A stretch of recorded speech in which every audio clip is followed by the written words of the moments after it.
राजस्थान कांग्रेस में पायलट गहलोत के बाद अब शुरू होगा डोटासरा जूली की दुश्मनी का दौर भाई साहब। जी हां, आज की घटनाओं को अगर देखा जाए तो बिल्कुल ऐसा लगता है कि जैसे ये मीडिया की जो कल्पनाएं हैं वो कभी ना कभी हकीकत में बदल सकती हैं। पहले तो किरोड़ी बाबा ही थे जो विधानसभा नहीं आ रहे थे, अब तो डोटासरा जी ने भी अपने शुभ कदम सदन में रखना बंद कर दिया। क्यों कर दिया, आज ये सुनिए। बताया जा रहा है कि ये सारी कहानी उस दिन से शुरू हुई जब सदन टीकाराम जूली की ये धमाकेदार एंट्री हुई सदन के अंदर।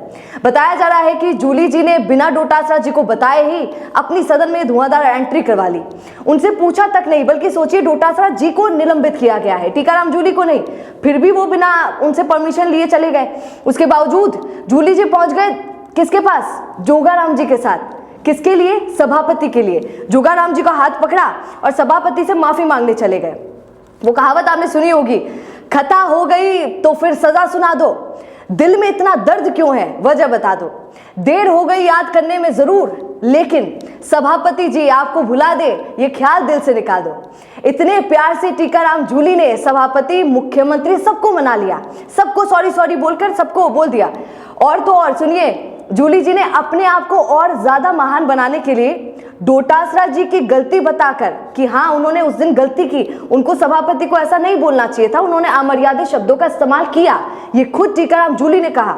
उसकी भी माफी, मतलब डोटासरा जी की भी माफी उन्होंने खुद सभापति से मांग ली। अब शायद ऐसा बोला जा रहा है कि इसी बात की टसक डोटासरा जी को मन में लगी और इसीलिए वो सदन में एंट्री नहीं कर रहे इन दिनों। आप देखिए ना, वो दिन याद कीजिए जब निलंबित किए गए विधायकों को, हाल ही की बात है, टीकाराम जूली ने सदन में सबके सामने आवाज देकर बुलाया था कि आ जाओ, जिन जिन 6 लोगों को निलंबित किया है सारे के सारे सदन में अंदर आओ।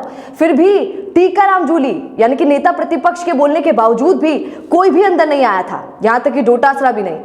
अब इन सब के बावजूद जब टीकाराम जूली से आज पूछा गया मीडिया वालों के द्वारा कि डोटासरा जी क्यों नहीं आ रहे हैं, तो उन्होंने कहा कि ऐसे ही नहीं आ रहे हैं, बस सदन की परंपरा है। सुनिए कि टीकाराम जूली ने क्या बोला, और हंसने वाली बात है, उन्होंने कहा कि सदन की परंपरा है, बड़े सीनियर लोग सदन में हर बार नहीं आया करते हैं और उनका आना जरूरी नहीं है। जैसे कि गहलोत साहब हो गए, पायलट हो गए, वसुंधरा जी हो गए, ये सब भी तो नहीं दिखाई देते हैं सदन में, ऐसा टीकाराम जूली ने कहा।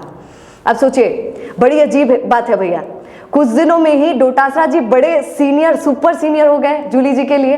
कल तक तो रोज सदन में आया करते थे डोटासरा जी और आज अचानक सीनियर हो गए। एक और बात सुनिए, आज जब टीकाराम जूली से ये पूछा गया कि कहीं आपकी और डोटासरा जी की मनमुटाव नहीं चल रहा है, कहीं आप दोनों के बीच में कोई मतभेद तो नहीं है, तो उन्होंने कहा कि नहीं ऐसा कुछ नहीं है, ये तो मीडिया वाले हैं भैया जो फैलाते रहते हैं। आपको याद दिलाती हूँ पुरानी बातें, जब पहले पायलट या फिर अशोक गहलोत से पूछा जाता था कि उनके दुश्मनी के बारे में, जब भी मीडिया उनसे सामने आके पूछती थी तो वो हमेशा ये कहते थे कि ये तो मीडिया के चोचले हैं, मीडिया अपनी तरफ से लगा रहा है, ऐसा अशोक गहलोत और पायलट खुद कहते थे। पर बाद में हकीकत सामने आ ही गई और मीडिया सच निकला। तो कहीं जूली जी और डोटासरा जी की बगावत देखने को राजस्थान कांग्रेस में ना मिल जाए, क्योंकि उनकी भी दुश्मनी लगातार बढ़ती जा रही है। पर ऐसी खबरों के लिए आप हमेशा जुड़े रहिए आपके अपने चैनल राजस्थान वन के साथ। नमस्कार।